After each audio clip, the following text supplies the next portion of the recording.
Hey, this is Ian for Group Talk Summary for July 16th, and today was a lot of fun. We just were doing some free talk, and we talked about a lot of different interesting things, and I did a good job of not talking too much, I think. You guys had a lot to say, which was really good, really a lot of fun for me. So let's move on to some of the words we learned. I didn't realize this, but after I was looking at the list after the group talk, I realized a lot of the words we were using were very negative. Like the three examples we have is like mortality, ruin, and depress.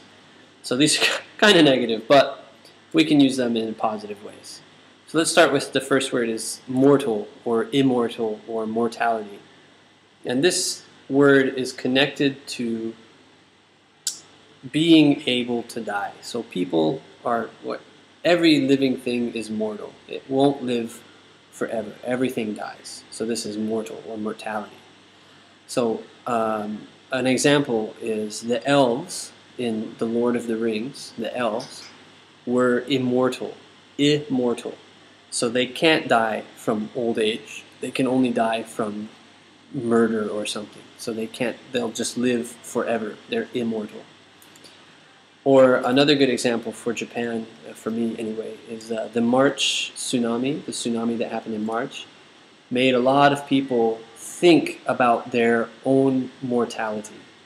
So in normal life, we don't think about dying. We think about small problems like, what do I want to eat for lunch? Or does that girl like me? Or does that boy like me? Or, I'm tired. Or who's going to wash the dishes? We think of very small problems.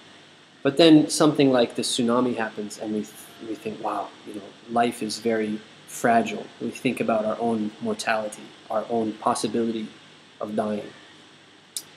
Another word we learned is ruin, which is, like one of you said, is kind of like destroy.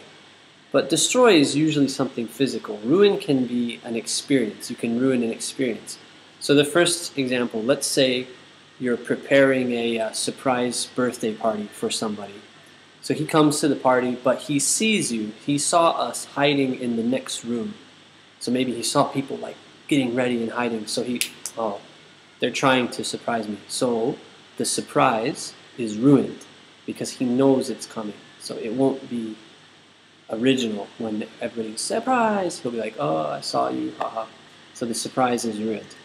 Or another example, I went to the movies, and there was a guy in the movie theater talking on his phone very loudly during the movie. Oh, hey, this movie's funny, haha, blah, blah, blah. Just talking very loudly. So he ruined the movie. He ruined the movie experience. I didn't enjoy the movie.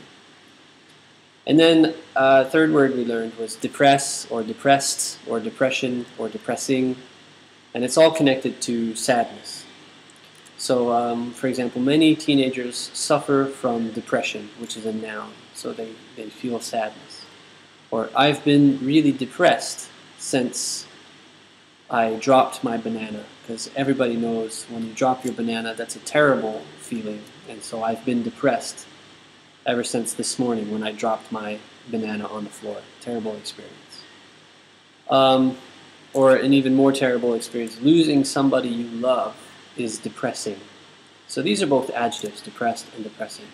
But when I'm the subject, I am depressed, then we say depressed. If something else makes me depressed and it's the subject, then it's depressing. So like, that movie is depressing. I'm depressed because I saw that movie. Okay, and then a couple mistakes.